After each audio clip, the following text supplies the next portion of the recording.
Welcome to Even Tacos Fall Apart, a podcast and community providing a safe space to explore and grow in mental health and well-being. I'm MommaFoxFire, and today we are talking about living with anxiety and depression. Before we jump in, I want to mention that this interview was recorded back in 2020, so you'll hear references to events from that time period. This conversation remains incredibly relevant, though, because anxiety and depression don't follow timelines. They are ongoing realities for millions of people. Let's be honest about what we're dealing with here. Anxiety isn't just feeling nervous before a big presentation. Anxiety is your brain convincing you that every worst-case scenario is not only possible, but probable. It's checking your phone 17 times to make sure you didn't send that text to the wrong person. It's lying awake at 3 a.m. replaying a conversation from 6 months ago, wondering if you said something wrong. Depression isn't just having a bad day or feeling sad. Depression is the weight that makes getting out of bed feel like climbing Mount Everest. It's the voice that tells you everything you do is meaningless, that people would be better off without you.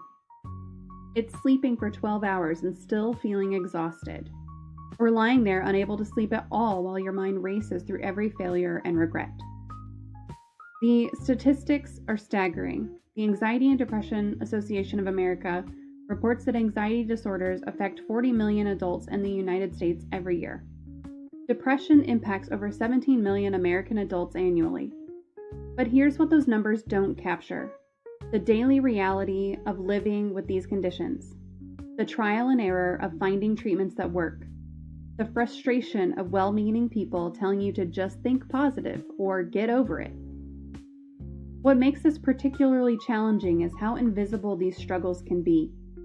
You might see someone who seems to have their life together. They're successful at work, they make everyone laugh, and you might never guess that they're fighting battles you can't see. Some of the funniest people I know are also some of the most depressed. The person checking in on everyone else might be the one who needs checking in on the most. The medical side of this is complicated too.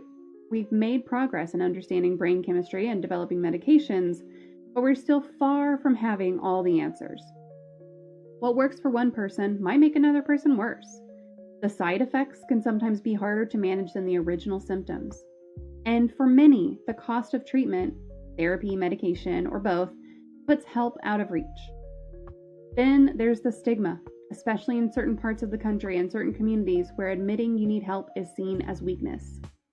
Men, in particular, face pressure to tough it out or man up, leading to higher suicide rates because they are told that seeking help is not masculine. Here's what I want you to know if you are struggling. Needing help does not make you weak, broken, or crazy. Your brain is an organ, just like your heart or your liver, and sometimes organs need medical attention. You wouldn't tell someone with diabetes to just think their way out of needing insulin. Today, you're going to hear from Rev Sven, someone who's been in the trenches of this fight since childhood. His story includes early medication, misdiagnoses, and pharmaceutical merry-go-round that many people experience, and ultimately finding his own path to managing his mental health. I want to be clear up front. Nothing we discuss today is medical advice, as it never is here. Both Sven and I are speaking from personal experience, not professional training. If you're struggling, please reach out to qualified mental health professionals. But sometimes, hearing from someone who's walked a similar path can be just as valuable as clinical information. Sven's story is raw and real. He doesn't sugarcoat the hard parts or pretend he has all the answers. What he does have is perspective from someone who's tried multiple approaches and found what works for him while being honest about what didn't work along the way. So grab your coffee, get comfortable, and let's have an honest conversation about living with anxiety and depression. Here's my interview with Rev Sven. Hello. Okay, can you hit start captioning on your end again? It looks like it dropped off. And Yeah. there Hey, Eliza. Hey, Lit go. Mama. Hey, J. Carl. How are you? Codename Lucas. How are you doing? Hope everyone is doing lovely today. Hi, Yep, friend. that looks good. That looks good. Hi, everyone. Welcome to another Mental Health Monday stream. We have a wonderful guest here today with us. Rev Sven is here to talk about his lived experience with mental illness and mental health and all that comes with it. Hey, Maju, how are you? And as usual, we'll get through some bio intro stuff and then hop into the questions. If you happen to have any questions yourself, you can always pop them into the queue. And I am talking slowly because I didn't open the queue and I have to do that. And now I can talk at a normal speed because if you have any questions, you can type exclamation point, the letter Q, type your question in, and that'll put it into the queue. I do watch chat pretty closely. So if I miss it, putting into the queue will guarantee that I see it. Okay, so first of all, Sven, thank you so much for being here today. Appreciate you taking the time to join us here. Absolutely. I'm happy to be here. I'm always up for discussing mental health. It's something that I obviously that I hold near and dear to my heart. So being able to discuss it is important to me. Yep. Yeah, it's obviously one of the things that I'm passionate about as well. And I always appreciate finding someone else who's passionate about it and willing to talk. I know that some people have some reservations about talking about mental health. In some ways, rightly so, especially in the US, there's still quite the stigma. Some other countries have it better than we do, but we are where we are, and all we can do is work to improve that together. So, but you guys, this is Steven. He's a 30-year-old married father of 2. He got into streaming by accident, but quickly fell in love with it. And soon after, he discovered a mental health nonprofit known as Anime for Humanity, which we're going to talk about a little bit later. They are a nonprofit dedicated to physical mental health resources in the getting mental health resources into the hands of those who may need them, while also building a bridge to close the gaps in people and niche cultures such as anime, gaming, and cosplay, so let them know they're not alone in their struggles. He has struggled with anxiety and depression most of his life and was on prescription medication since in 6th grade. 4 years ago, he used a combination of therapy and alternative medicine to wean himself off of pills and be able to better cope during depressive episodes. He lives in rural Oklahoma, which is not too far from me, and I have family from lots of different areas of Oklahoma. And his gaming interests revolve around indie games. He is Rev Sven TV on Twitter. Here's his Twitter link, and then we'll do shout out here also. If I can type. There we go. Were you playing Little Misfortune? I was, yeah. Again, that game's such a heartbreaker. Oh my gosh. It's beautifully done too. Like just the way that they put everything together. Absolutely. I love art in games. Like art in games outshines visually pleasing graphics. Like any day for me. Like you can make a game look super realistic. I'll take the artsy game over that anytime. Oh yeah, for sure. Yeah. Hey, Uncle Louie, how are you? Uncle Louie says hello. Hi, Uncle Louie. Well, thank you for coming. I'm glad you're here. So you say you got into streaming by accident. What led up to your first stream, and how long did it take you to realize this was something you were really passionate about and you really loved? It's actually it's a pretty funny story. So I was approached by a really good friend named Chris, and he was a huge fan of Game Grumps, and I had never heard of it. I didn't know gaming on YouTube was a thing. I didn't know Twitch was a thing. And he comes to me and he says, "Hey, have you heard of these guys, Game Grumps?" I'm like, "No." And so he sends me a link, shows me, it's like the goofy commentary with video game stuff, kind of primarily with other things on the side. I was like, okay, yeah, I could already see where this is going. And he goes, "I think we should form a gaming duo."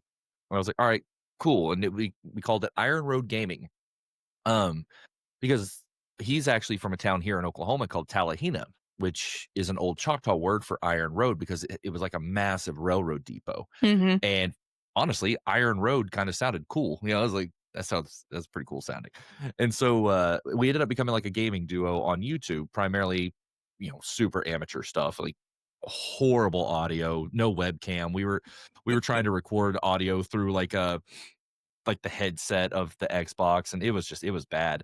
But like I have this tendency to, if I end up taking something up as like a hobby of some kind, I bear down and just study everything I can about it. And that was when I was like, I saw Twitch and I was like, wait, you can do this live with like no video editing involved, and it's just like on our schedule, we just do the thing. And I brought that idea to him. And so we tried to do that. We tried to set it up to where we would stream live as Iron Road Gaming, as the duo. But it was, like, harder because we were streaming directly from the Xbox, but we wanted to capture both of our audio, so we set up a microphone, attached to a laptop and set up, like, a fake Xbox party, so the audio was even worse. It was so awful. The the jokes and the content and our chemistry was great, but man, was the quality bad. But it ended up, I he also is a father of 2.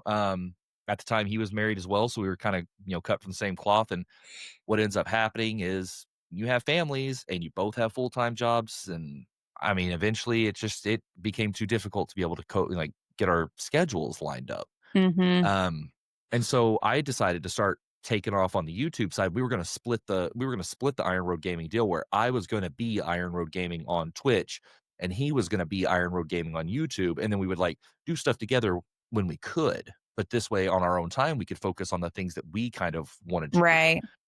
Um, and then, like, for it got to where he just couldn't anymore, and so in order for me not to just kinda take over the whole Iron Road Gaming thing, and then ended up creating some kinda confusion because he couldn't really be involved, um, I kinda branched out and changed my name. Originally, it was Reverend Sven, because I'm an ordained minister, and legally, I did kind of fill in at a church a couple of times, so I just kinda the name kinda stuck.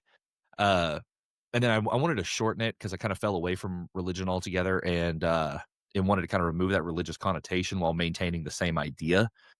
And then, yeah, I just kinda took off from there, and I really hammered down and started studying kinda how, how to make your stream look better and how, how to do different things, and at the time, I was really more focused in, like, multiplayer games like Paladins and Rocket League, and I was loving it. I mean, I was having a lot of fun, met a lot of amazing people, and, Mhm. made a lot of amazing friends, but I didn't feel like I was happy in what I do, like, or what I was doing at the time. Because while, gaming is fun and everything, there's just, like, some stuff that doesn't translate over to good content based on your personality, and I didn't like the idea of me getting toxic on Rocket League and stuff because that's not really Right. the kind of persona that or, like, personality that I have. And so that was when I found indie games.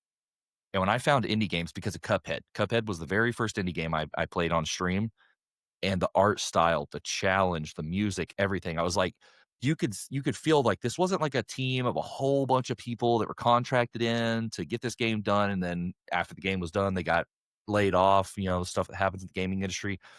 This was a small team of super passionate people with a vision, and they executed it, and I fell in love with that idea along with the style of game. And ever since I've been into indie gaming, and it's been like I've made some connections at Tiny Build, and I've been talking to some other game devs and just really kind of getting the behind the scenes of how it works, and it's just made me fall more and more in love with it as time has gone on. Yeah. That's a really cool thing to and I think that one of the things that you were just talking about, the piece of you felt yourself kind of getting, a little bit on camera aggressive with some games and that not being who you want to present onto the world. I think that that's a challenge a lot of streamers face. Generally speaking, like there are definitely some ragey streamers out there who that is their persona. But I think that there comes a time if you're not looking to be one of those really ragey streamers that you have to decide if that's the kind of game that you want to play, if that's where it drives you to. But definitely sounds like you found something that's really cool, that you're really passionate about and that you can connect with on a lot of different levels. So that's awesome. Oh yeah, yeah, and then it ended up becoming more like it wasn't even just so much about being that kind of like ragey person on camera. Like I never realized that that level of like being competitive in a game brought that kind of personality out of me Hmm. at all. I had never felt that kind of level of like the occasional toxicity and stuff. And like I ended up uninstalling Rocket League altogether because I was like, I don't like how I am playing this game. Yeah. It ended up becoming a problem.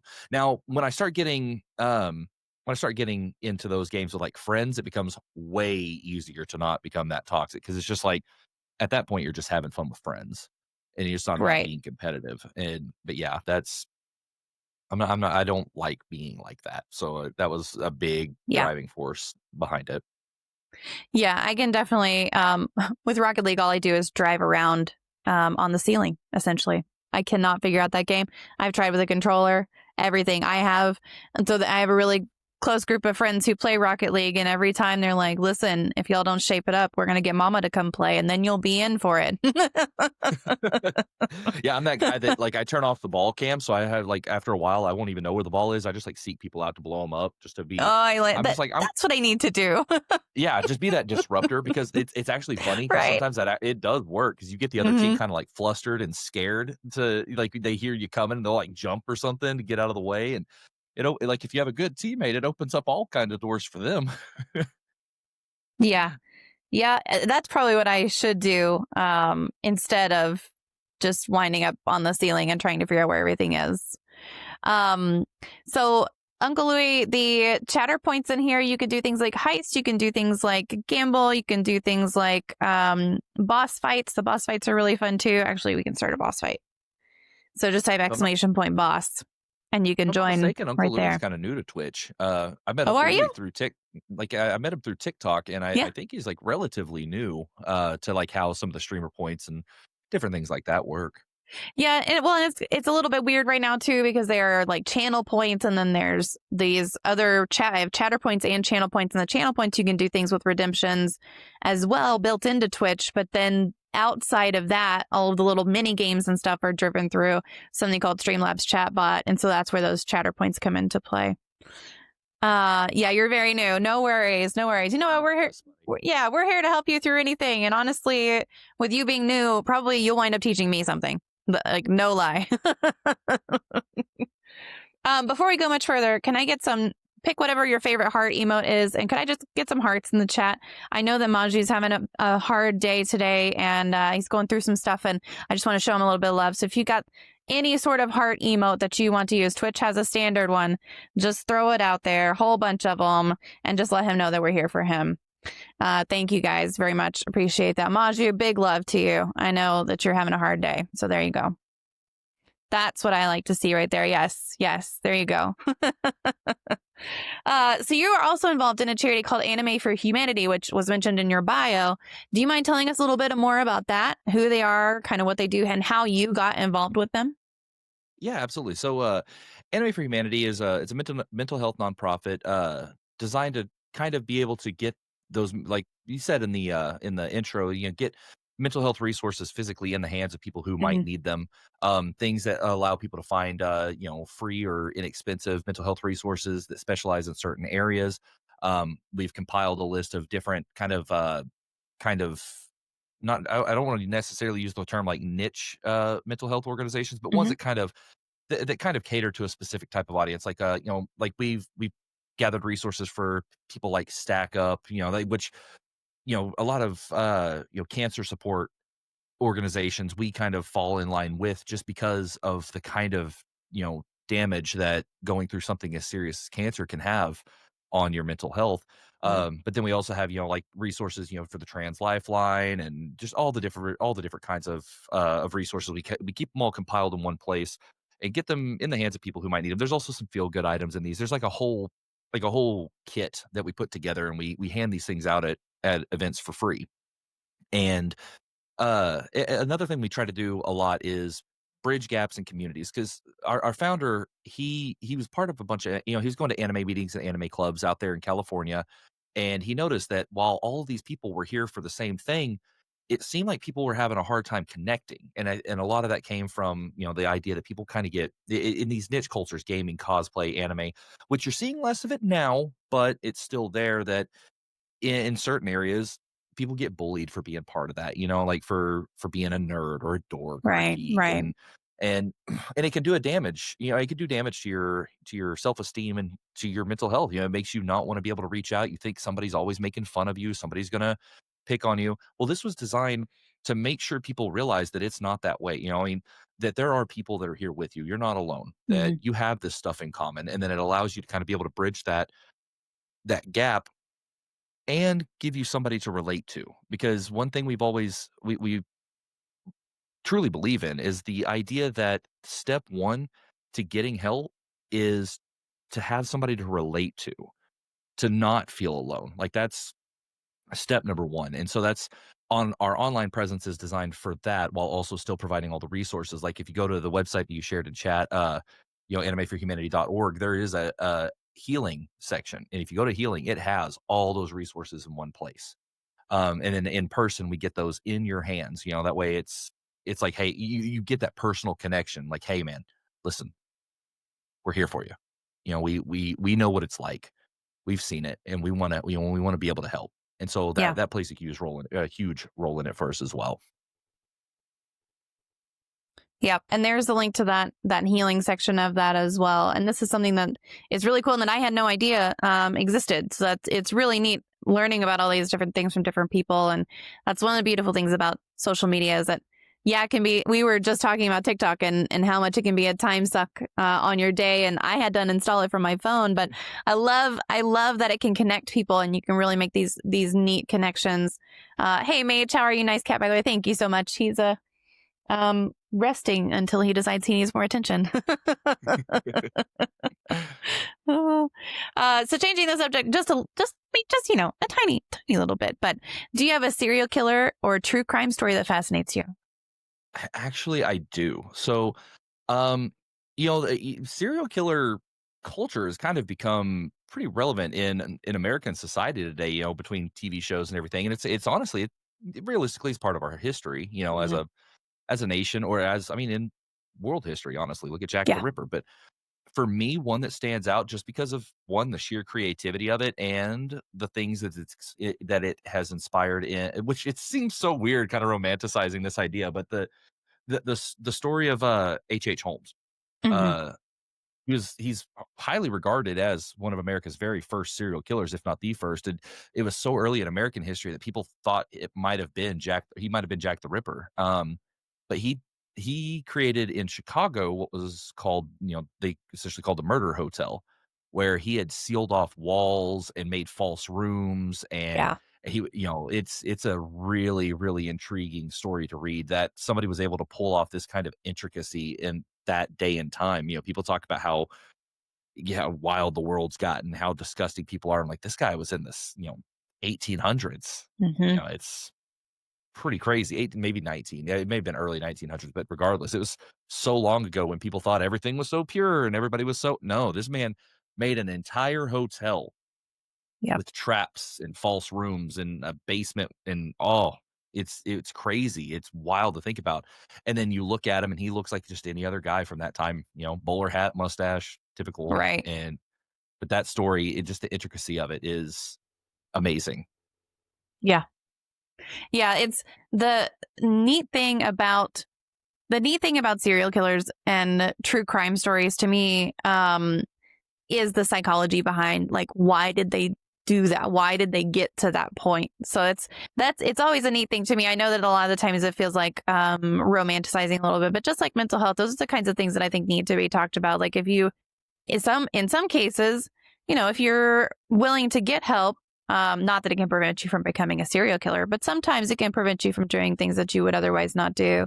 And it's just a neat thing to kind of look at these true crime stories and how they can, like, you look at a history of a city or something and how it shaped the city, and it's one person's actions that shaped the city in a bad way, and we're here trying to make it a better way. Right. Yeah. It is something you got to make sure that you learn, because, the old saying goes, you learn from your history, otherwise you're doomed to repeat it. Right. And to your point, like that's actually how I got into mental health was, I had a friend in high school that committed suicide, and I wanted to know, I wanted to understand what would drive him to do this. Why did he Yep. do this? And, because we don't know what other people are going through. We don't know what kind of things lead somebody down that path. And so that Exactly. was what ended up getting me kind of into it, was that. And then what pushed me over the edge to start doing more actual like organizational stuff was Chester Bennington and Chris Cornell, the lead singers of Linkin Park and Soundgarden. Hmm. When they ended their lives, and same with Robin Williams. Like I'm seeing all these people that I looked up to growing up taking their own lives, and I had to try to understand, like, why and how is this person that I'm seeing on, Yeah. on TV or on stage all the time with the smile on their face and this positive energy, struggling. Like, how are they struggling so bad? And so it was something I always wanted to try to understand better. And that's what kind of got me into this. Yeah.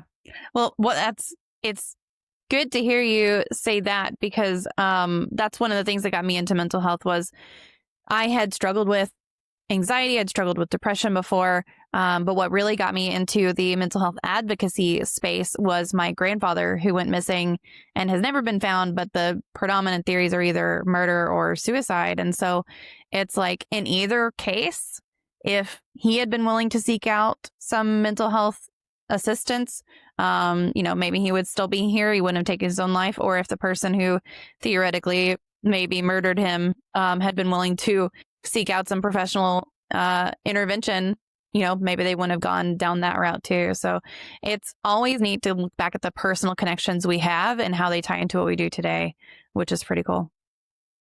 Often the ones who smile and joke the most are harboring the most pain. Autumn, yes. And there are studies showing that people with some of the heaviest depression will outwardly have the best, quote unquote, best senses of humor. It's scientific. Yeah, there's actually, if you ever get a chance, there's a Netflix special by a stand-up comedian named Neil Brennan called Three Mics, and it actually delves into delves pretty deep into the topic of mental health in the stand-up comedy realm, and why people who struggle with, depression and anxiety tend to get into a like comedic entertainment realm. And it's Neil Brennan, Three Mics, is so insightful and so good. If you ever get a chance, I highly, highly recommend giving it a watch. Yeah, Clovitz, go for it. You should be able to post a link. It should be fine.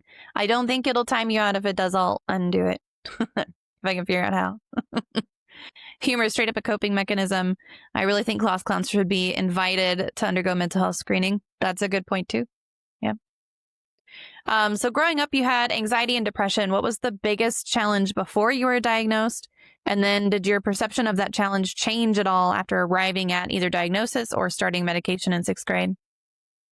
Well, what ended up leading me up to, so a little brief history on my on my family side. I was raised by my grandparents because my parents had me in high school, and they weren't equipped enough to take care of me. And after my parents separated, my mother actually got really deep into drugs. And I kind of always had this like deep seated feeling that, she didn't want me. She cared about the drugs more than she did me, because she still had like a bunch of my other brothers and sisters that she had after him and her and my father had split, and with another person. So I had a bunch of half siblings on that side of the family. And like I grew up like hurting, and, realizing that well, not realizing, but thinking that she didn't want me, that she chose drugs and the rest of the kids over me, and that something was wrong with me because she didn't want me. So I had abandonment issues a lot. But as a child, you don't really come to terms with that. Like it's really hard to process that. You want somebody to love you, and you just want some kind of acceptance, some kind of connection. And I had that with my grandparents, and it was, it was great and all, but like I think something deep down inside me still thought that if I was to bring anybody else into my life, they were just going to leave me. Mm. And so it resulted in a lot of anger problems at an early age. It got really bad in 5th grade going into 6th, and that was what made them take me to a doctor to have me talk to. And because I ended up putting a desk into a wall, like I picked a desk up and I slung it and it stuck in the wall, and that was kind of like you need to get him some help, or we're gonna have to do something else with him. Yeah. And so the first thing they did, I looking back on it, I'm kind of actually bummed out that they went the route they did first and foremost, because the first thing they did, without talking to me, without putting me through any kind of actual therapy and discussing things and trying to help, my mom didn't take me to a therapist. Well, the person I call my mom is actually my grandmother. But if you hear me say my mom, I'm actually speaking about my grandmother. If you hear me say my mother, I'm talking about my mom. I try not to get people confused on those, but instead of taking me to see like a therapist, she took me straight to a doctor. And a lot of times doctors will just immediately prescribe you a medication without Yeah, they will. actually trying to do something. And then if you look through the history of any kind of mental illness in the prescription medication realm, it's almost like they're fads that roll through. There was the all the kids have ADHD phase for a Mhm. while. Then it was depression. Then it was bipolar disorder. And it was like people were being diagnosed in mass of these things. And a lot of people just took it as, well, we're just now understanding this. So this is just something we're coming to terms with. And I don't think it was as much that. I have my own reservations on the pharmaceutical industry now that I won't really delve too deep into, but I think that played a lot into why because I went through all those phases. I was initially Mhm. diagnosed with depression. Then a few years later, when the medicine started not keeping me kind of zombified for a while, it became, well, maybe he just has bipolar disorder.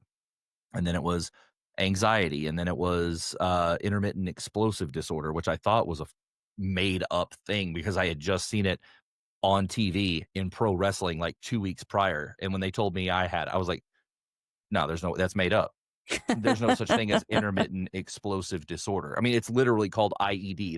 Yeah, right. It, Right. it turns out it's a real thing, but Get a better I, name. right. But I think what ended up happening, and this is just what I feel happened from a personal experience, is I wasn't able to process what was going on. I just accepted it. Like I didn't try to understand it. I just accepted, well, this is just who I am. And medicine or not, I fell on it almost like a crutch for bad behavior. Mhm. And oh, Steven punched a wall, put a hole in a wall. Well, he's got intermittent explosive disorder. Somebody probably Right. just upset him and he went into a blind rage, and I think it did. It gave me almost like a crutch. But if you look at a lot of these pharmaceuticals, they have negative side effects that end up exacerbating the symptoms they're trying to see or trying to treat if you end up on the wrong ones.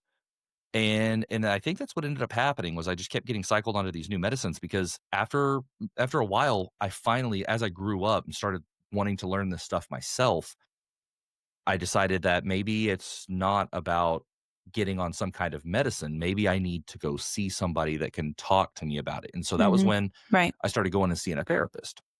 And that was when I started actually having my eyes open to how mental illness works, that it's not always something as simple as here's a magic pill. It's not like Tylenol can cure a headache. It's not like that, that there's so much still unknown in the realm of mental health and mental illness that Yeah. sometimes therapy is better than any medicine, Mhm. but that's not the case for everybody. Sometimes for some people, Zoloft may be that thing because there's so many different things that can cause mental illness on a scientific level, like on a biological level with chemical imbalances and um, busted serotonin 2A receptors is a huge one for stuff Mhm. like depression, anxiety, and especially post traumatic stress disorder. And so it's like until you can pinpoint what's causing these symptoms, you can't really get the right medicine for it. So to just throw somebody on a pill and say come back in 30 days to me seems dangerous. Right. Sometimes Absolutely. sometimes it's what people have to do, but for me, therapy actually helped a lot to better understand it. And then years ago, about 4 years ago, I ended up they had me on Seroquel, which is a very potent, uh, I think they said it was an antipsychotic. I stopped looking into it because I got Mm. scared because I've heard Seroquel used as like a recreational drug, kinda like Xanax, Mm. and the idea of that scared me. Like, I didn't wanna become addicted Yeah. to medications, and so I ended up going and seeing a therapist, and I had taken some advice on some alternative medicine ideas on how to wean myself away from those. Now, that being said, I would not recommend I cannot in all good conscience recommend anybody do that even though it worked for me because it can be very dangerous to try to wean yourself off of your own medication. Yeah.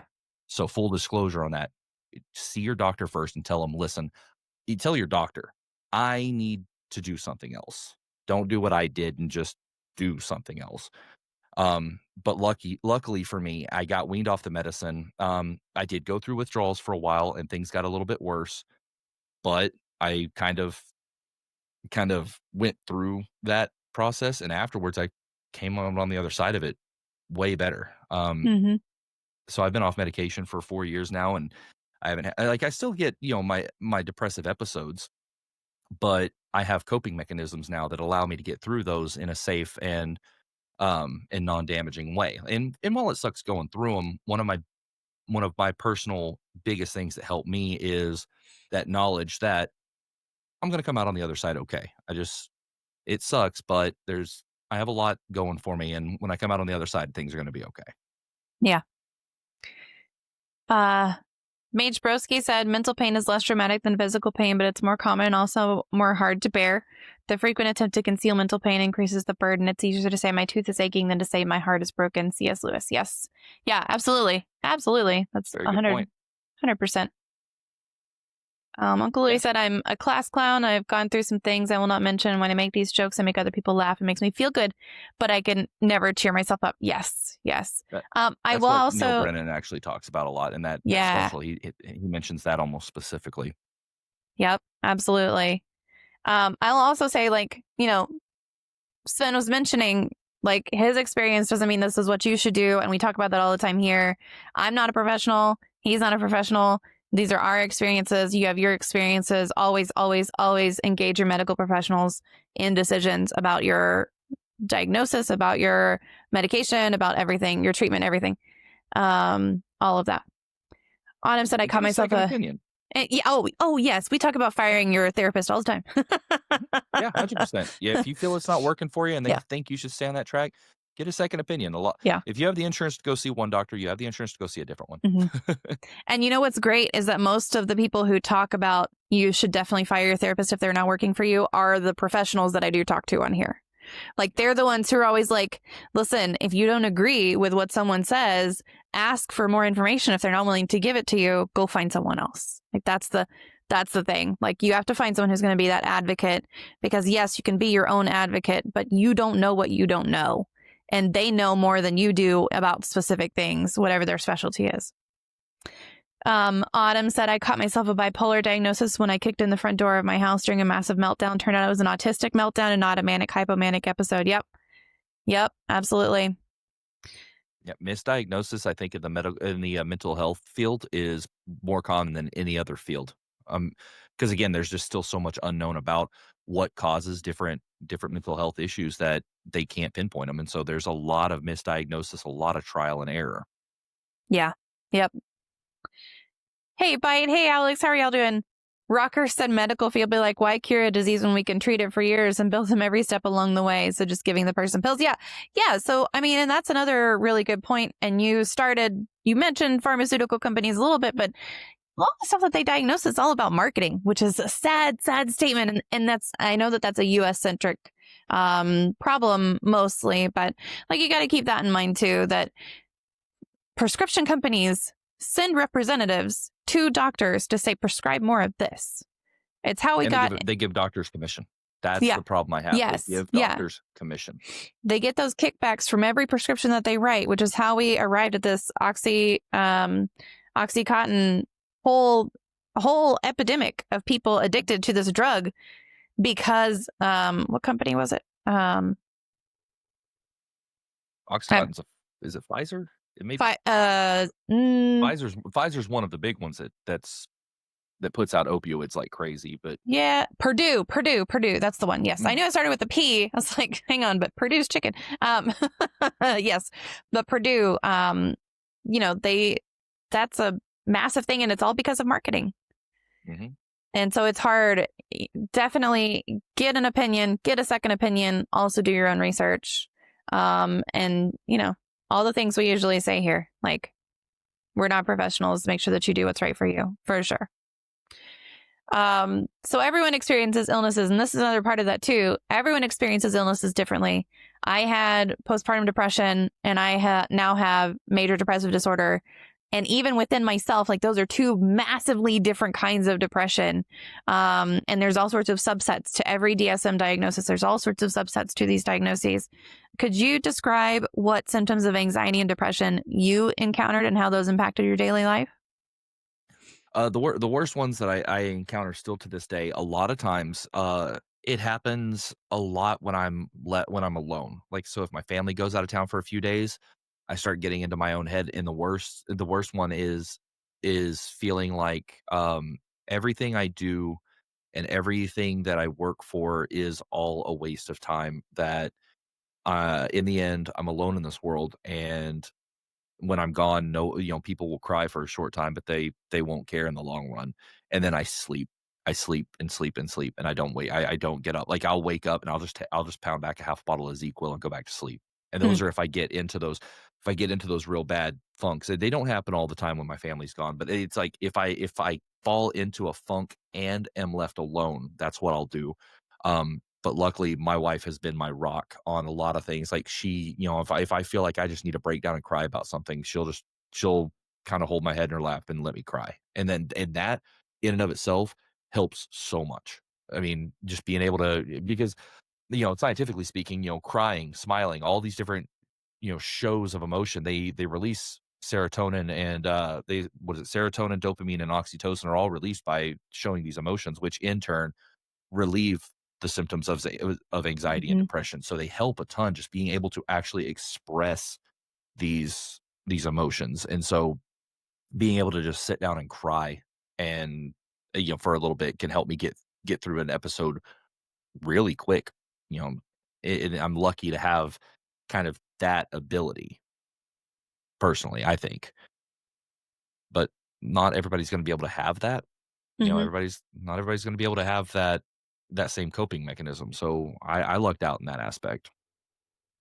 Yeah, it as depending on the support system that you have around you, sometimes it's safe to do that and sometimes it's not. And it's like if you can find a partner who's willing to be there for you and be that rock for you, that's amazing. Yeah, So and oh, go ahead. I was just gonna say, like recently we got a puppy.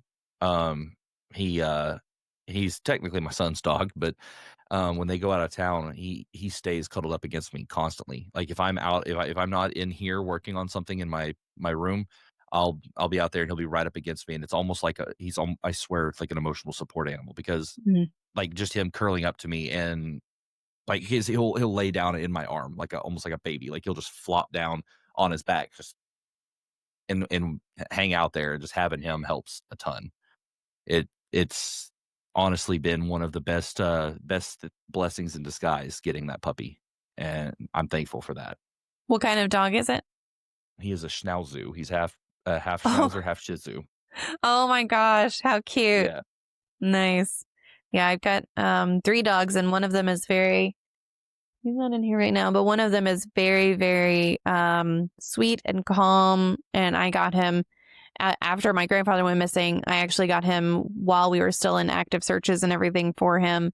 And he's a Catahoula mix, and he is just the most calm, sweetest. Cuddles up right next to you, just looks at you with these. He always looks like he's got sad eyes, but he's like, what do you need right now? What do you need right now? That's what his eyes are always saying to me, which is so cute.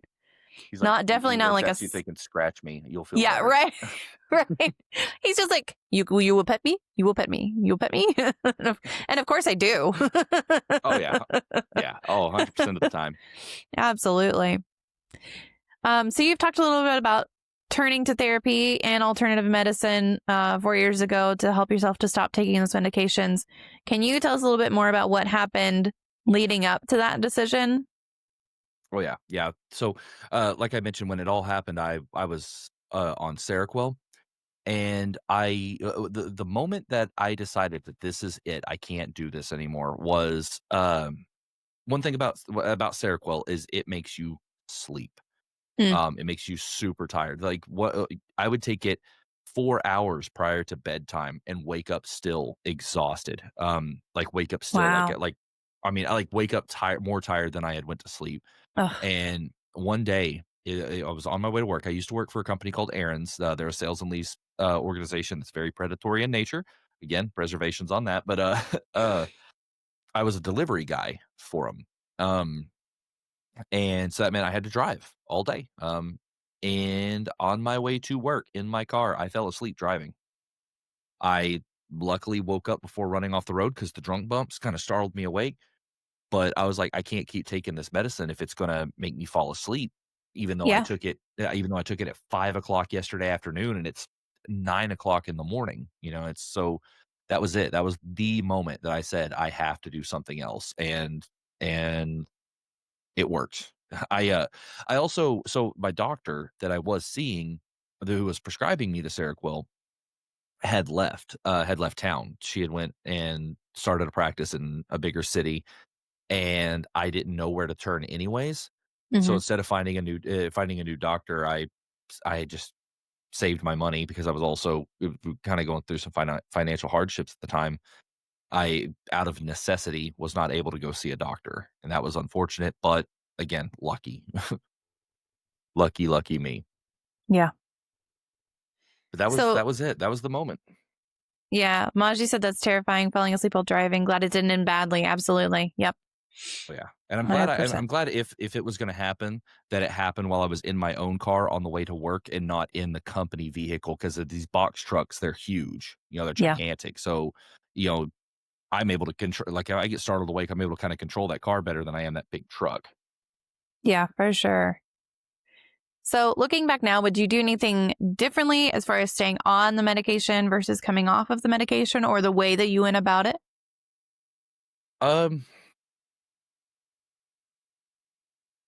like, from a principle standpoint, I feel like I would find a way, like, a more set in stone safe route to get myself weaned off the medication. Um, but experience wise, seeing how I like, the only thing I wish I would have done was got off of it sooner. Hmm. At least tried to find a way to get off of it sooner, because it almost felt like, looking back, there were some of those medications that they had me on, because I was probably on over a dozen medications throughout my life.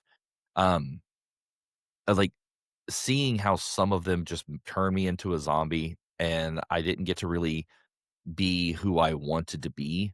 Um, I do wish I would have found a way to get off of them sooner, especially before the Seroquel, because I felt like that was pretty damaging to me, to my Yeah. growth as a person. Honestly, it hindered my way to my ability to experience the world in the way I truly needed to experience it.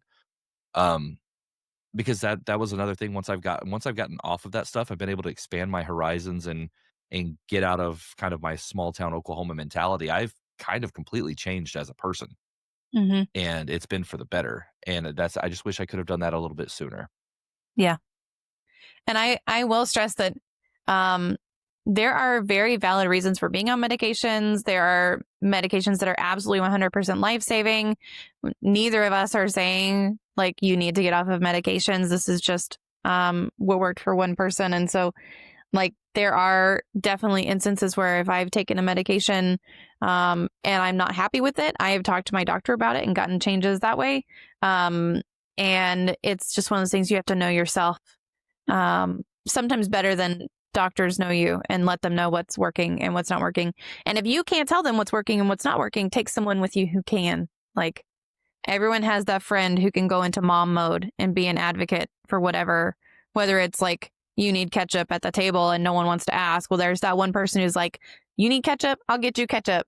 There's also that one person in your life that you'll be able to find that's going to be like, look, I'll help you make a list. We'll go into the doctor. If you want me in the room with you, you can sign the forms for me to be in the room with you. And we can talk through it with them. Autumn said they had me on so much lithium, made me emotionally sterile. I'm on Wellbutrin and Adderall, and it's treating me pretty well. It took quite some time. Yes, to figure out what you needed help with. Yes, absolutely. And figure out what worked for you. Yes, for sure. The one thing I can't stress enough when it comes to speaking to any kind of professional, whether it be a therapist or just a medical doctor, is to be 100% honest about Hmm. everything. Don't Yep. go in there with this, like, if you're trying a medication, they want to try you on something, and you come back in the month for the checkup, because that's what they'll do. Don't go in there and, well, I mean, I feel, I kind of feel better. No, be honest. Like, Yeah. if you feel that it's putting you out of sorts, or you feel that it's not working, don't pretend that it is, because that's just going to do more harm than good. Yeah. Make that call with your doctor. Yeah.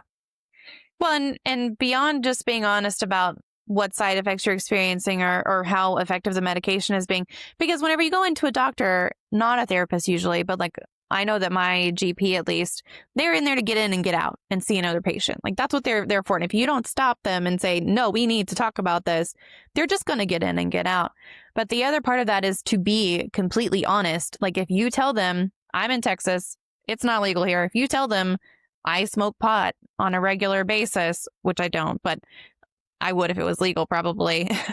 But if you medicines, right, I mean, if you don't tell them, so my ex had a blood clot from like his ankle almost all the way up to his shin bone. Almost all the way up to his knee and the front of his leg at one point. He went into the hospital and they were asking him all these questions. So I met him up there, and they were like, okay, well, do you do this? Do you do this? Do you do this? Do you do this? And he'd been sober for several years, so he didn't drink anymore, but they got to marijuana and he said no. And I said, back up. They're not about to send police officers in here to arrest you. They cannot share those records with anyone. Like, you need to be honest, because this is something that is life-threatening. And if you're not honest with them, and it goes from life-threatening situations all the way down to medications that you take on a daily basis, that's a really important thing to be honest with your doctor about. And I cannot stress enough that they are not sharing that information with the police. Like, that's not why they're asking you that. Exactly. They're asking because there are medications that do counteract with certain other things. Like, that's why, like, they'll even ask, like, what's your caffeine consumption? Yeah. And that's another thing, like, little side note. If you're consuming 2, 3, 4 energy drinks a day, please slow down, because caffeine can be very anxiety inducing. Yes, it can. It's an accelerant, like it's a stimulant, kind of like, I mean, literally, it's like a mild form of cocaine. It's just legal and accepted. I was drinking 3, 4 energy drinks a day, and when I say energy drinks, I'm not talking monsters with 160 milligrams of caffeine. I'm talking bangs with 300. Like, I was taking in over 1,000 milligrams of caffeine a day. God bless. Well, yeah.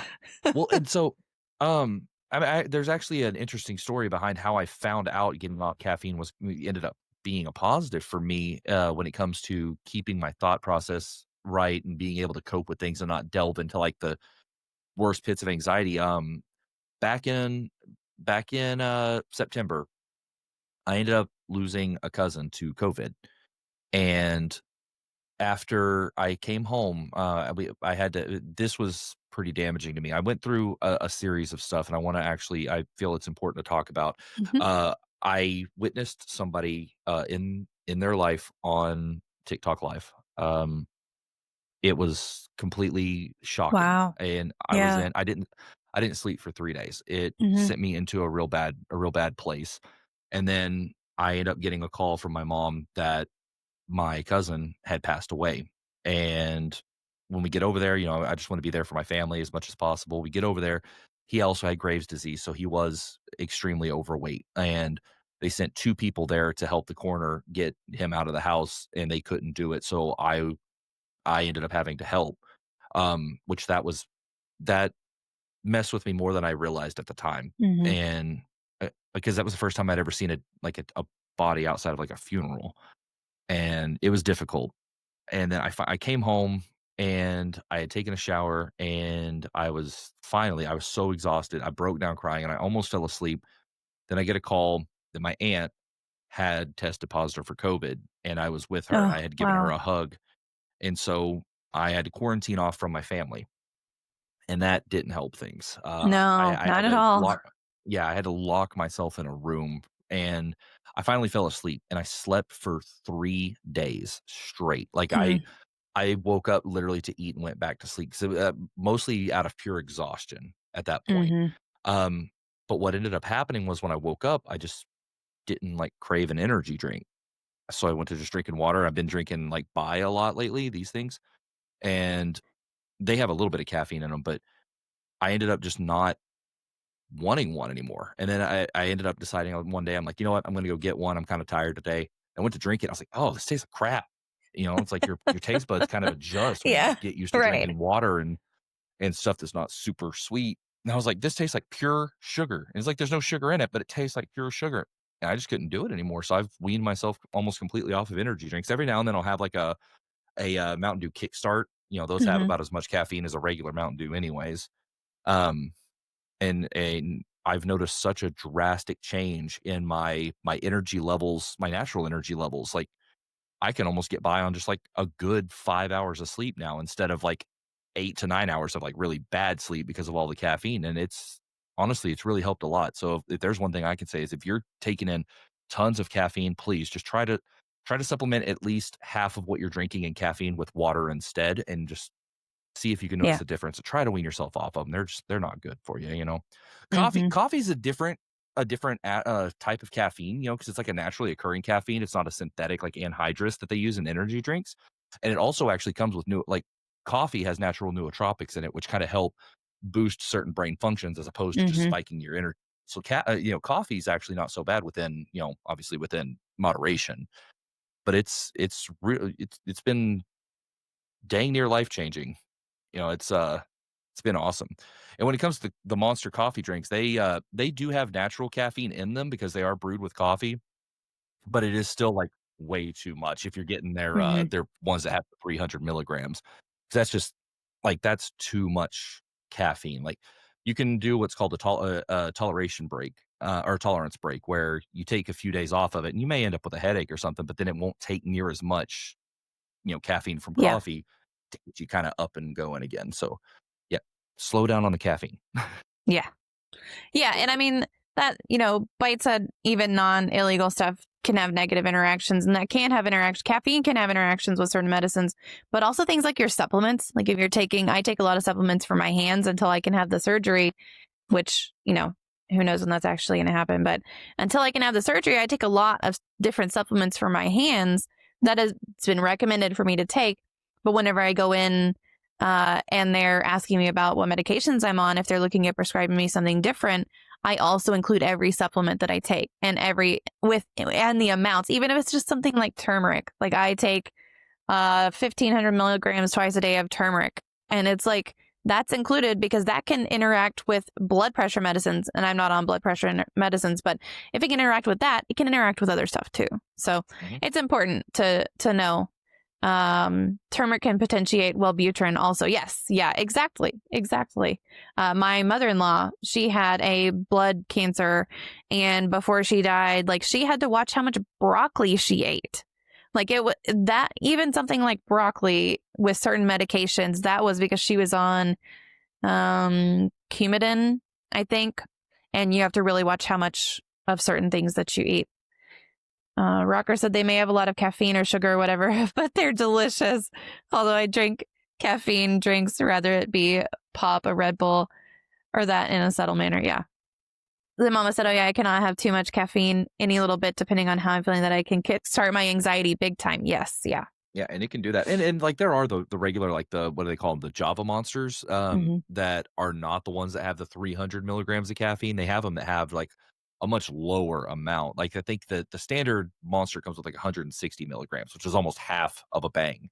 And so those do come with more natural caffeine. So 160 milligrams of natural caffeine in like a Java monster is going to be way better than the synthetic like guarana style, you know, caffeines that you get in a regular energy drink. So yeah, I mean, yeah, the sugar, whatever. Like if you don't have a problem drinking sugary drinks, by all means, you know, kind of thing. I like my coffee black though, so that's like I used to make the joke that my wife hates this joke, but I'm going to tell it anyways. I'll tell her that I like my coffee, my tea, like I like my future ex-wives, bitter as all get out. I can see why she doesn't like that. To your point, Rocker, they make the Java monsters with the 300 milligrams and without. I recommend getting it. If you're going to drink one, don't drink the one with 300 milligrams of caffeine. Yeah. Yeah, St. John's wort also, for sure. Yeah, avoid these ones. Yeah, right. Don't do what he's doing. Listen to what he says. Monster triple shots, yeah. one of those little crappy do as I say, not as I do things. Right. No, I drank that like 2 weeks ago. I just forget to clean my stream rooms.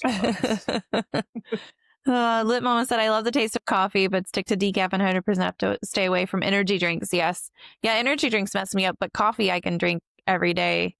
I didn't drink coffee drinks drink energy drinks once in a while because I just to just get the energy. Oh, you drink them just because you want to, or to get the energy for it. Gotcha. So I think we've hit some of the high points of kind of what to avoid if you're considering weaning yourself off of medication. Do you have any advice for things to do or to look for if someone is considering weaning themselves off of medication for anxiety or depression or something similar? More than anything, it kind of goes back to the the idea of being 100% open and honest and talking to your primary care physician or your Yeah. therapist. I mean, my thing is 100% of the time, I would personally recommend seeing a therapist before seeing a primary care physician on aspects of mental health, because there is a lot of it that is psychological as opposed to physiological. And I think that's a good first step, because if you can do it without introducing a foreign substance, then that's the route to go. Yeah. But if you are already on medication, you're wanting to get off, and you haven't already spoken to a therapist, by all means start there. But then definitely speak with your primary care physician and tell them, listen, I don't like what this is doing at all. Yeah. Don't go in there and just kind of name a couple of things you don't like about it. Just say, I don't like this, and I need to find something else. Can we lower my dosage for now? And I go see a therapist, because they can dial back your dosages. And if your primary care physician recommends that, then that would be a great way to start. Yeah. Reducing your dosage and supplementing that with therapy, and hopefully you can get yourself into that position. But sometimes it's not going to work out, but hopefully, that would be my suggestion on where to start. Most of the time, I feel like it should be a combination of therapy and medication for a lot of mental illnesses. Of course, there are exceptions. Postpartum depression is a big one. Sometimes all it takes for that is medication. Like that. Sometimes that's all it is. If it is a strictly chemical imbalance in your brain, then sometimes medication is all you need. Still recommend going to therapy anyway, because everyone needs a little bit of therapy.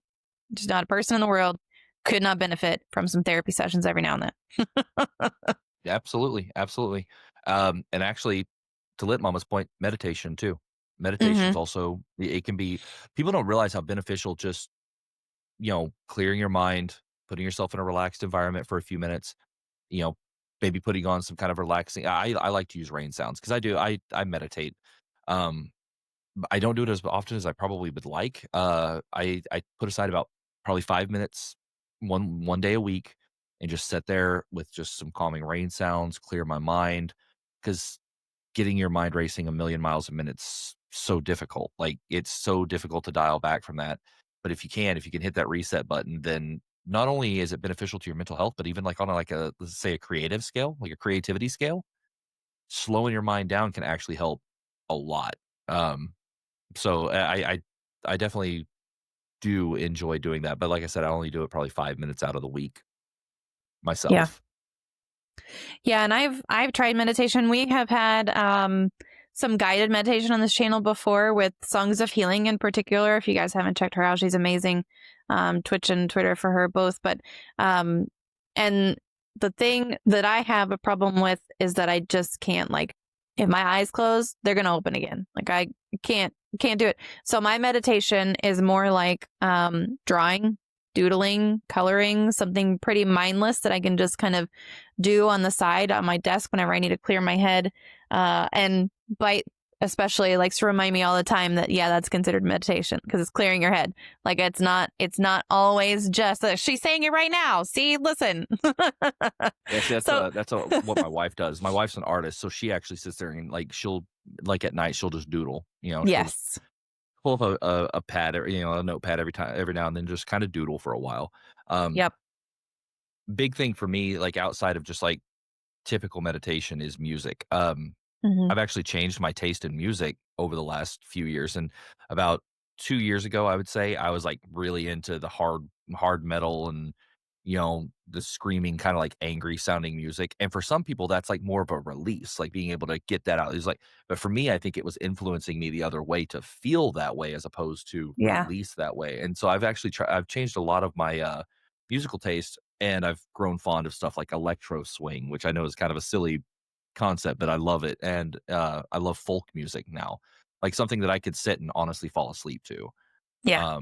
And that's in lo-fi music.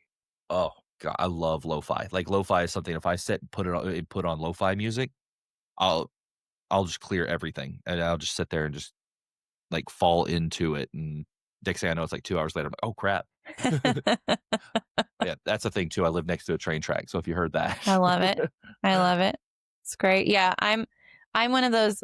There was one day that I was at work, and whenever I edit, because I edit for work, whenever I edit, I just put on music, usually without words because it's hard to edit when you have other people's words in your head, but I'll put on, instrumental and that kind of thing. And so I was listening to piano music and I just let the algorithm just pick whatever is next whenever I'm doing that. And at one point I felt myself like really agitated and it was lunchtime. I was like, man, I don't know why I'm so just irritated today. And one of my coworkers, this was before COVID, one of my coworkers was like, well, what are you doing? I'm like, well, I'm editing. And she said, what are you listening to? I said, piano music. And she said, well, which music are you listening to? And so I let her listen a little bit. And she's like, this is what's making you mad.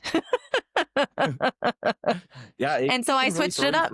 Yeah, it really can. And I had not put any thought into that at all. I was just like, I'm just listening to, piano music. Who cares? It's just piano music. No, it can really mess with your head sometimes. So, and it's not like that all the time. Like not every piece of music will move me like that. But sometimes you get into some angry music, even piano music, and it's like, why am I irritated? Oh, okay. Like, why is this dude beating this piano with a sledgehammer? Right. Yeah, I definitely feel you on the idea of having like no lyrics, because that's one thing. Mm-hmm. Like if I decide to sit down and start doing some video editing for my streams or something like that, if I listen to something that has words in it, I find myself distracted because I'm trying to like sing along or listen to the words, like to the message behind them. And same with like trying to sleep. Like I cannot listen to music and fall asleep if it has words in it because I'm trying to listen. Like the only thing I can listen to and fall asleep that has words is like a TV show I've seen 1.5 million times, which apparently I've come to find out recently is something that people with anxiety do, because it's like you want to kind of distract your mind while you're trying to fall asleep, but at the same time, you're not paying that much attention because you already know what's going on. And it's predictable. Exactly. There's this sense of familiarity with it that, and whenever I first read that, I was like, huh. So I started reading the article and the actual like scientific theory behind it. And it hit me. I'm like, I think I've watched the entire Bob's Burgers series over 12 times now. And this makes so much sense. Mm-hmm. Yep. So Lit Mama said the first therapist I went to suggested a couple of meditation and breathing apps, thinking our first appointment, that have changed my whole perspective and coping strategies. Yeah, it really can. Really can. She said, I'm right there with you. I haven't been successful at meditating with just some guided breathing apps. Now, I like guided breathing.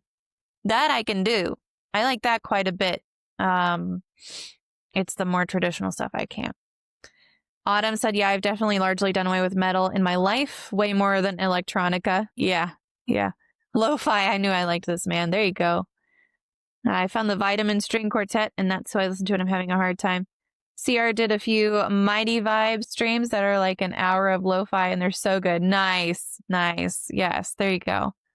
If like guided meditation is something that you're interested in trying out and you haven't done anything with it at all yet, if you have not, Tiny Build has a game out actually called Waking, and in this game, you're actually going through an adventure through your own mind, and it personalizes your experience in it, and it gives you some guided meditation through.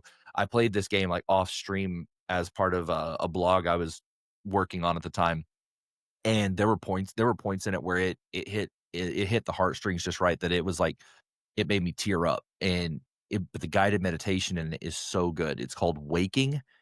If you get a chance, I say play it. It's on PC and Xbox One, so they're like, since we're on Twitch and this is kind of a gaming thing, like definitely if guiding meditation is something that you are at least interested in, I highly recommend that game. Well, I just pulled up the Steam page for it. It looks beautiful also, which, as we were talking about earlier, like that's something that I love in games, is just whenever they're so well done. And this one looks gorgeous, honestly.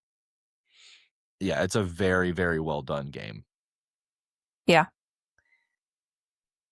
Boruto ending 14 has me a little teary-eyed, but it is relaxing. I don't know much. Boruto has 14 endings already? I thought that was only like a small series. I have no idea. I don't know much about anime.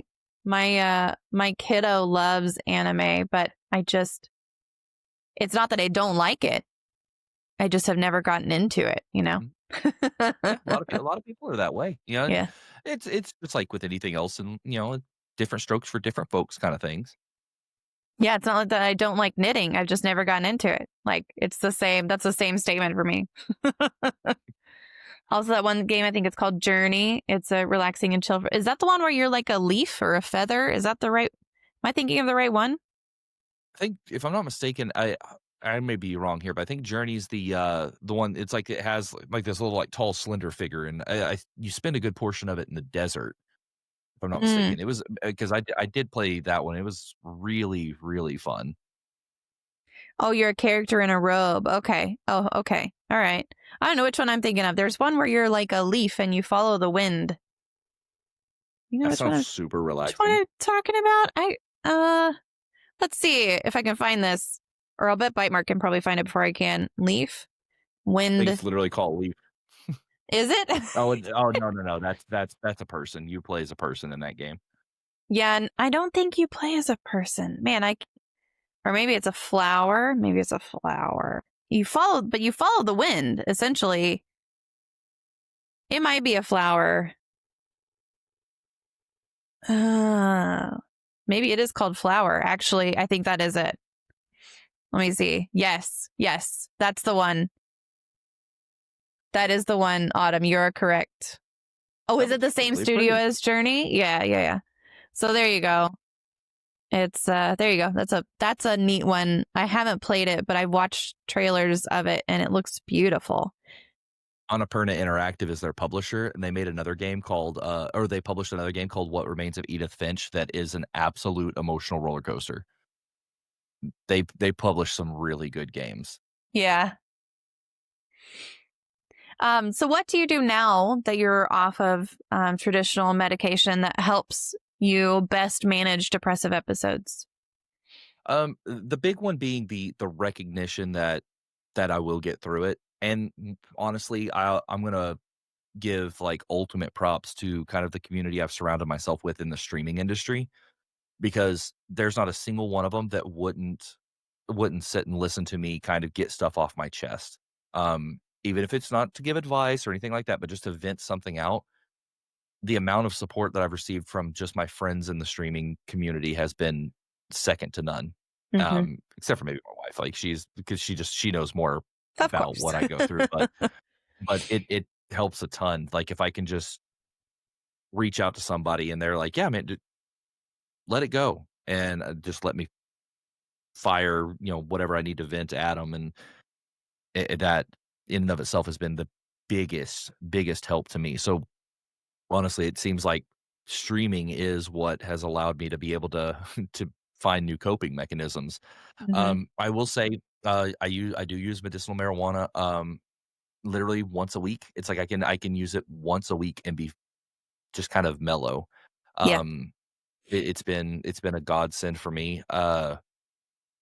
But yeah, those are kind of my two biggest ones. And like I said, I will hit those depressive episodes. They'll happen, but having somebody to cry on their shoulder helps me. It's a great coping mechanism for me. Yeah, absolutely.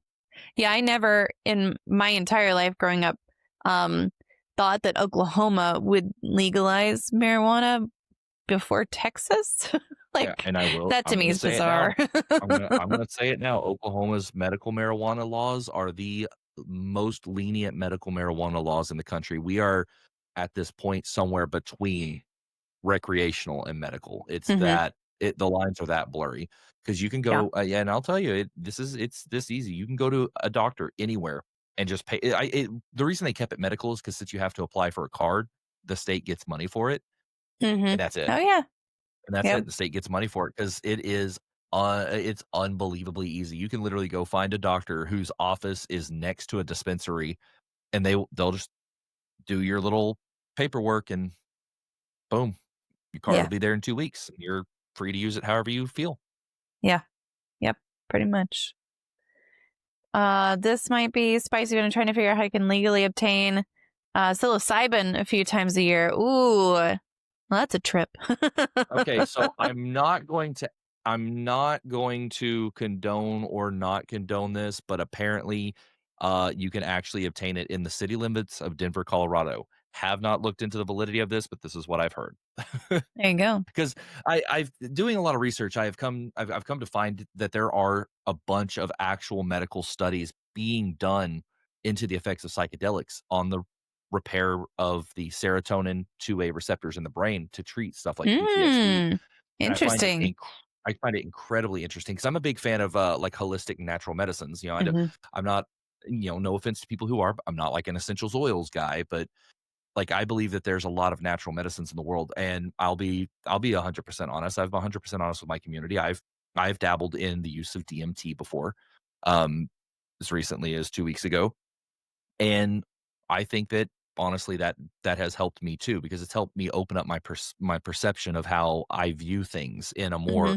humanitarian, grounded view. It's actually been incredible. And it's funny because I do have access to psilocybin, but for some reason, like I was not near as fearful of DMT because those I call them sessions last like 30 minutes.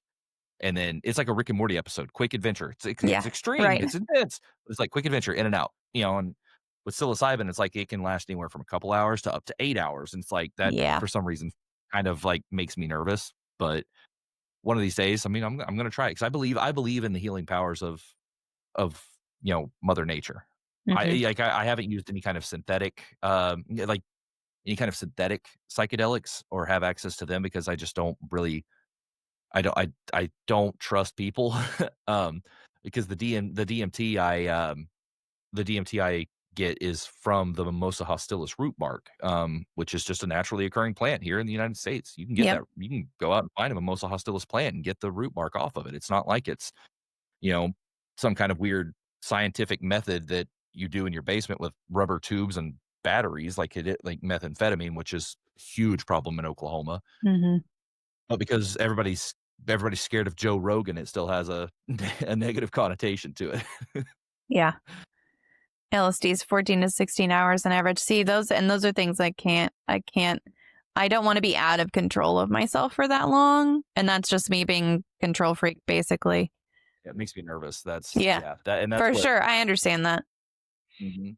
Have you watched Hamilton's Pharmacopoeia on I Hulu? have not. I I do highly have Hulu, so I recommend, need to watch it. highly, highly, highly recommend that show. It If is, if you if you have Netflix also, there's a documentary called Have a Good Trip, and it talks about psychedelics, but it's a bunch of celebrities, mostly comedians, talking about their experiences with psychedelics. It's really interesting. I do Must recommend. have, I do have that one. So let me grab. All right, so have a good trip, and then Hamilton's Pharmacopoeia. Let me post those two links real quick.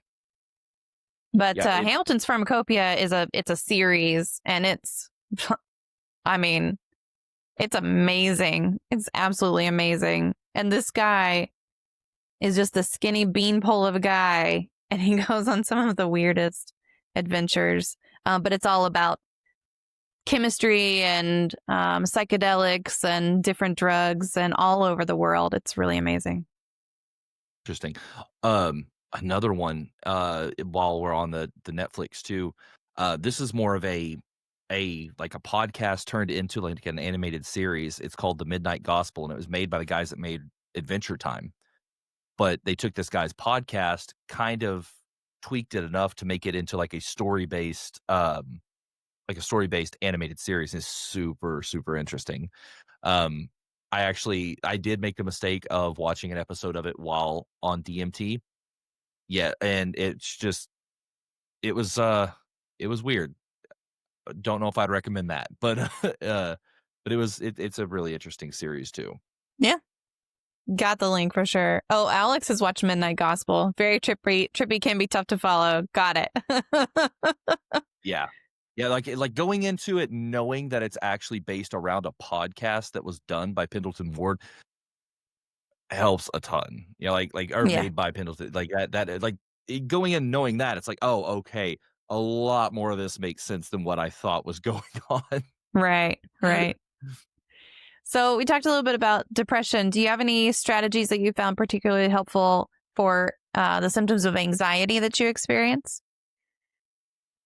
Yeah, so this is kind of the, oh, what is it? I don't really wanna use narcissistic, but, like, this a little bit selfish side of me.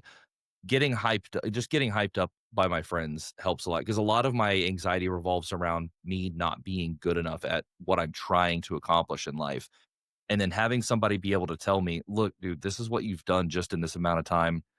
That kinda, like, it's almost like eye-opening and brings it, and like I hate that that's like a coping mechanism for me because it feels like I'm just like fishing for compliments sometimes, and it sucks. I don't like being that guy, but I do also like being the better version of myself. So instead of just letting it fester, if I can have somebody hype me up a little bit and get Mhm. myself back on track, then that puts me in a position to better try to turn around and give that back. It makes it easier for me to give that kind of love and hype back to somebody. Yeah. Yeah, well, and That it's important to be able to understand the impact that you've made on a community for sure. And that's something that I faced as well is just this like, am I making, 'cause I have plenty of days where I'm like, am I making a difference? And I can point to several instances where like, yeah, of course you are. I mean, yes, you are. You've been told that you are, but sometimes it's hard to remember that when you're in one of those moments.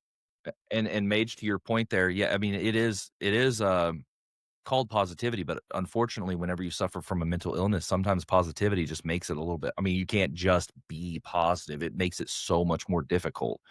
Um, I shared a quote a while back that did say, positivity is not necessarily just being happy and okay all the time, Hmm. but positivity is knowing that on the other side of the darkness comes the dawn, and that's the sometimes the best you can do. And it again, it sucks. It sucks. You won't be happy getting through it, but knowing that you're going to get through it helps.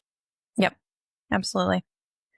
Rocker said Rev's left a great impression on me within his community. Awesome. See, there you go. People who tell other people just be happy or don't understand what someone else is going through. Yeah, that's like the just cheer up statements or those kinds of things. It's not exactly helpful all the time. Like there's toxic positivity, and you can't just tell someone like smile, everything's going to be okay. Sometimes it's acknowledging. Yeah, and it's you probably can relate to this being in Texas, but being here in Oklahoma where everything is just like so closed-minded and old school that that's the mentality here is, Hmm. well, just cheer up. But I found myself being that, being outspoken about my support in, the breaking of the stigma of mental health, that I have people that I went to high school with that reach out to me now. And even my little brother, who struggled with drug addiction and now he's struggling with alcoholism, he reached out to me and, asked if I could help him find a therapist within his insurance network. And I'm like, and that gives me hope that people, even in a closed-minded part of society like where I live, it people are more becoming more open to the idea Hmm. of breaking it. And it comes down to here as well. One of the biggest issues is there's a much higher staggering number of men who suffer here into the point that it results in a suicide because of toxic masculinity. This A man isn't supposed to show his emotions. Like a man isn't supposed to cry. A man isn't supposed to do this. It's like, well, a human being is. Hmm. A human being is supposed to be able to feel emotion and feel Yeah. pain and hurt and love and happiness. It's here.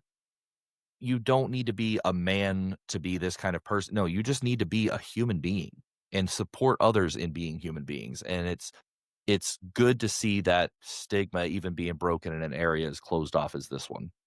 Absolutely. Yep.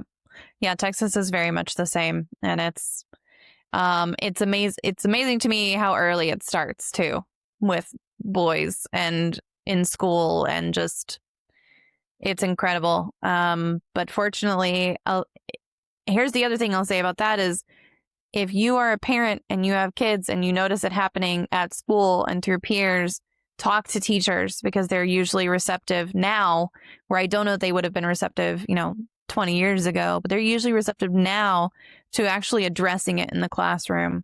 And they see it as a problem instead of just how things are. So Yep, good absolutely. changes, definitely. Yeah, I love to see the direction that a lot of people are taking in an effort to kind of break that stigma and be more open to the aspect Yeah. of mental health. And because one thing we got to recognize is that that's what sets us apart from any other species. Like we have this self-awareness about us that, you know, we know what we are, that and a lot of other species don't have this. They just exist. They just are. They have like no concept of time. They have no real stresses. They just have their instincts that they follow. And so that's what kind of separates us from the rest of like the animal kingdom, and what makes it necessary to be more open to the idea that even mentally speaking, we do need to remember that we're different. Hmm. So does what you've lived through, or what you live with now help you relate to others in some way? Have there been any instances where your experiences or background or your story has helped you connect to someone else? Oh yeah, 100%. Biggest example being my little brother. While I didn't go through the drug addiction and the alcoholism that he is, we both kind of came from the same um, like abandonment issues thing. The only difference was I was more receptive to figuring out a solution at an earlier age than he is, because he's only 3 years younger than me. But being able to, listen to him tell me exactly how he feels, and like, dude, I know a lot of people don't get it, but I literally went through the exact same thing, and you know it because you were there too.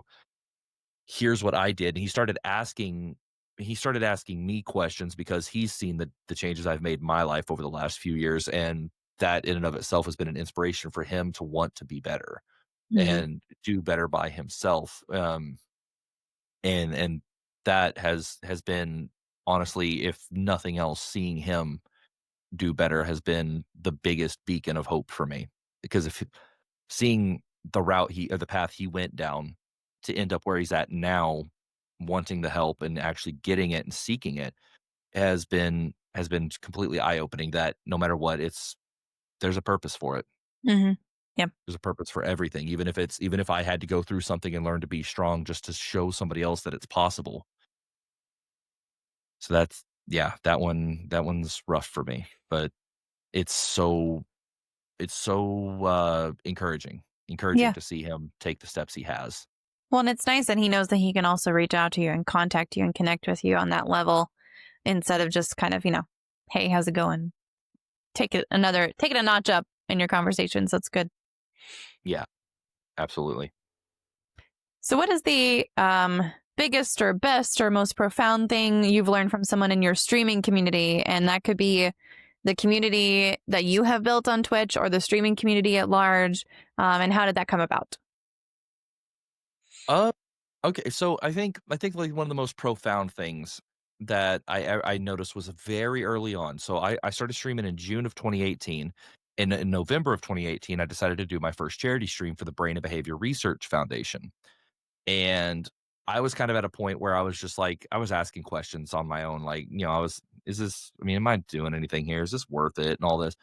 But during that stream, I got rated by who became a good friend after this. His name is Droopy Drawers, and which is a hilarious name. But he actually was doing for Anime for Humanity what I'm doing now. Plus, he wore several other hats, and seeing like that moment was like the starting point for the journey that led me to realize just how amazingly supportive of mental health the streaming community as a whole is. Like, Yeah. I've never seen just how I've never seen the sheer amount of people that are so open to it. Um, and just like with any good, there does come some bad. There are people that try to like piggyback off of it, and some people that try to use it as an excuse for why they're this way. And it's like, no, that's not really how this works, kind of thing. But the good outweighs the bad in such a drastic amount that it's it's mind-boggling. Growing up Hmm. where I grew up, like, that was a profound eye-opening moment for me as a whole, because Yeah. I was still in this environment that I just thought this was the way it was, because this is where I'd been. And that moment, it was the moment that turned me around and, got me kind of hammering back down on moving forward with streaming. And then it also opened up the doors to seeing more about mental health and how just supportive the streaming community is. So it's like I found my home. Hmm. I'm lucky to have had that happen as early as it did, so that way it was something I could be more a part of. Yeah. Yeah. That's been something that for me has been a positive, mostly in the streaming community. There are plenty of people who I've encountered who are like, well, you're not a mental health professional. Stop talking about mental health. Actually, it's not a lot. It's just a handful. And none of them are professionals either. All of the professionals I've met are like, no, keep doing what you're doing. So, Yeah, I think what ends up happening a lot is some people try to virtue signal, hmm which is, and even if it's unintentional, they hear somebody mention at one point that this person's not a professional. They don't need to be talking about it. It's like it's not that they don't need to be talking about it. They just have to be careful in the way they discuss it. yes. Make it understandable that you are not a professional, but these are my experiences. hmm And that's one thing that we discuss a lot with AFH is like we don't have, the organization within itself does not have any mental health professionals, but we do have people with experiences in it, and that is how we speak, is from the point of somebody with experiences, not somebody hmm who is a professional, and we make that known every time. Yep. Well, exactly. And one of the things between a mental health, there's a huge difference between a mental health advocate and a mental health professional in that a mental health professional can't really relate their experiences to you and they can't tell you how they dealt with something. Like that's not their job. Mental health advocate can absolutely say, here's what I went through that was kind of similar. And also here's what I did to deal with it. Like that's totally something that they can do. And so it's two sides of the same coin. And it's like, it helps complete the picture. And if we're not talking about it, then no one's talking about it. And that's a problem in and of itself. Right. And see, like I'll say, I'm usually not one to say that somebody's opinion is downright wrong. But to sit there and tell somebody that they don't need to be talking about mental health because they're hmm not a professional is wrong, Yeah. because my reasoning being, the more people feel like they need to remain quiet because they're not a professional, the more the stigma gets to thrive. The Yep. idea that Absolutely. it's like it's not something you're supposed to talk about. It's like, hmm no, you just need to make sure you understand how you are coming across. That way others can understand that you are just speaking from personal experience, that this may hmm not work for you. Consult a mental health professional, whether it be a therapist, a doctor, whether it be calling one of those hotlines that can really honestly be a ton of help. Do not be quiet about it. Just Yeah. be sure you carry Yes. yourself in a manner, in the proper manner. Yeah, absolutely. Oh, Sea Bear, yeah, just take off the at MommaFoxFire and type in a colony without the period, and you should get the points for that. You're correct.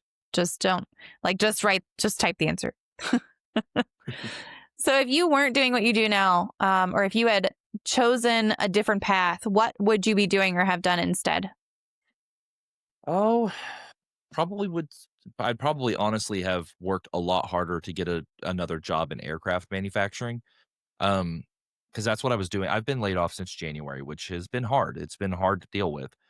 But there are no other aircraft manufacturing jobs or even Right. jobs that pay okay in my area, which is why I'm currently trying to move.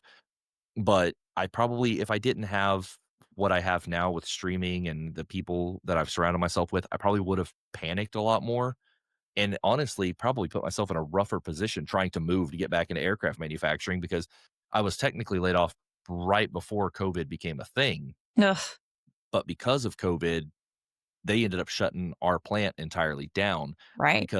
because just like the problems that they were trying to fix were not able to be fixed, and they just felt it was more financially responsible to shut down the small plant here and just move the jobs elsewhere, completely removing aircraft manufacturing from anywhere within 2 hours of me, which it's rough. hmm It is, because I loved that job. I had never loved a job in my life more than I did building airplane parts. Between, just getting to do something obviously, or honestly, away from customers, because I've worked customer service my whole life up until that point. Uh, but I had a lot of really good friends that I worked with on a daily basis, and I didn't realize just how much having a lot of friends in the workplace can really just brighten your day about having to go to work. Like it was like I wasn't going to my job. I was going to hang out with my friends and just do stuff on the side. hmm And so I probably would have panicked a lot more and ended up somewhere else entirely. And I don't know. It's been a strange experience, to say the least. But I don't know. I may not have ever even ended up in aircraft manufacturing had I chose a different path, because I think I was getting into this before I actually ended up going and doing my job over there. I was still working at Aaron's, and I probably would have just panicked and went back to that. But one of the things that like starting streaming has done is like made me try to find a place where I can have a more set schedule so that way I can keep my streaming schedule. But then again, COVID happened and all the decent jobs here went away. Not even like all the good jobs. It's like the only thing I could do right now is go work in fast food. I'm like, if it came to that, I would, but I'm going to try my best to go somewhere where there are jobs. And we found a place. My wife actually already got a job there. She goes to do her paperwork tomorrow. We're going to get moved. And yeah, it's just, I don't know what I would really be doing right now. I don't think I'd be as happy. Yeah. It's neat to see how your kind of life trajectory just brought you to one single place. And sometimes you can point back to specific things that got you here and sometimes you can't. But yeah, it's like it's a cool thing to look back and be like, I wouldn't be here today if not for everything in my past. Yeah. Rocker said, whoever buys your house, why is this closet all green? Yeah, because if they think I'm going to repaint it before I move out, they're wrong. I will replace the door, though, because there's a big hole in the bottom of the door for air circulation. Oh, dear. So, I put a big hole in the bottom of the door so that way I could get some, like, air pumping in here because it's so hot all the time. But yeah, I'll replace the door. I ain't repainting the walls. They can do that themselves. It's a closet. Yeah. Who are they trying to impress? Yep, true. Who knows? The next person moves there might want it for a streaming room. You don't know. Right? They may just be like, I want to make the whole house this color. Yeah. Turns out they're like a videographer and their whole house becomes one giant green screen. They can do whatever they want. Yeah. All of a sudden today they're in a safari. It's fine. I'm in my kitchen, also a safari. It's good. Punches door, air circulation. There you go. Okay, so now it's. I did it with a hammer. I did do it with a hammer. I claw peened that hole out of it. Originally I did that hole to put a fan in it. Like I wedged a fan in it, not thinking about how physics work and the fact that if I put a fan in it blowing in, there has to be somewhere for the air to go out for it to actually circulate. Yeah. And so I was like, well, crap. So I opened it up and I kind of put the fan on the outside of it so the air kind of blows in and has like a little bit of a spinning effect there. Yeah. You can't tell me that wasn't at least a little bit stress relieving though. Oh yeah. Oh, 100%. Like I'm pretty sure at one point I was sitting there doing with a claw peen hammer and then I was like, with the foot, just like one boot, Yeah. All right. So it's time for the Disney magic moment. And I'm going to change this a little bit so that it's not like giving everyone crazy seizures, but I have this magic wand right here. And you're going to wave this magic wand and automatically eliminate one common opinion or misconception or theory surrounding mental illness, disabilities, talking about mental health. What is that theory, mental illness, a theory going to be? What are you eliminating with this beautiful magic wand? I'm eliminating the common misconception that just because somebody suffers from a mental illness means that there's something wrong with them. Yes.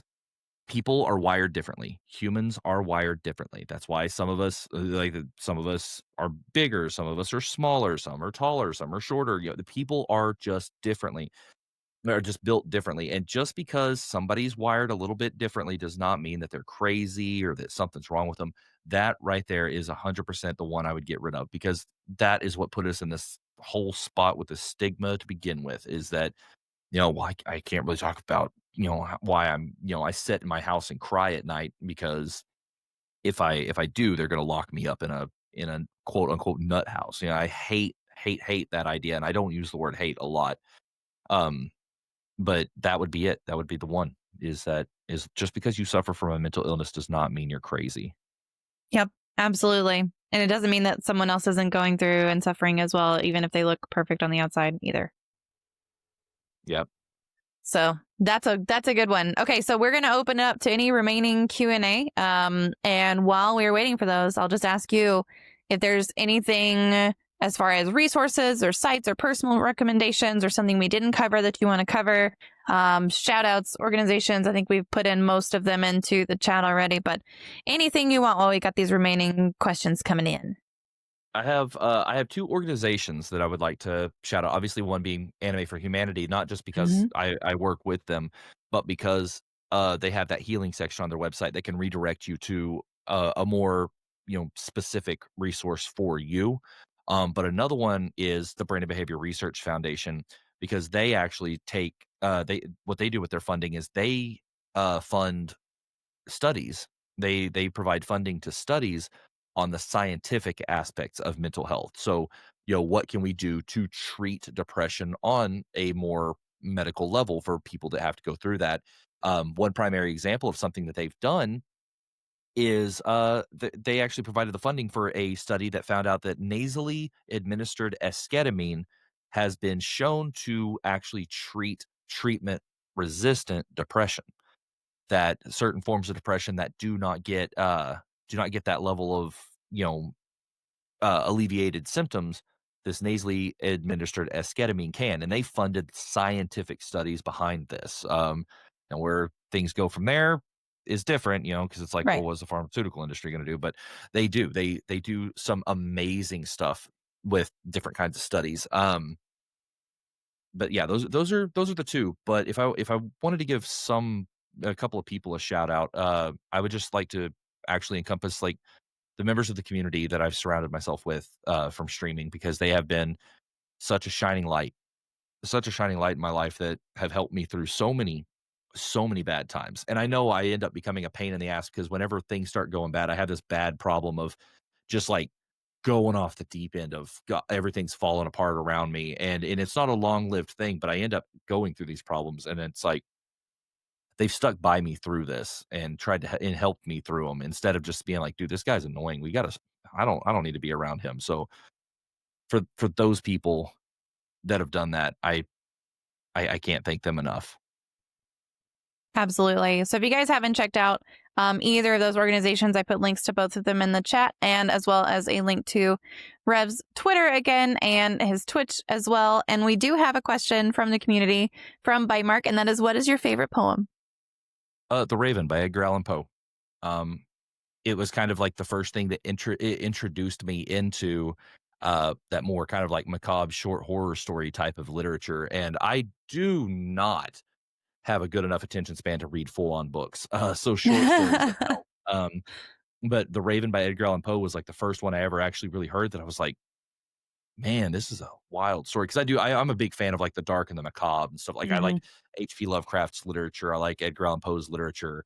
And then I like kind of that aesthetic of like the like I mean even my hoodie, it's got like a skeleton fishing, smoking weed. It just says relax. Like I just like that kind of like macabre aesthetic. And Edgar Allan Poe's The Raven was kind of like the jumping off point for all of that. Perfect. Perfect. He had an answer. It's also a good answer. I approve. You got the approval right there. See, that's it.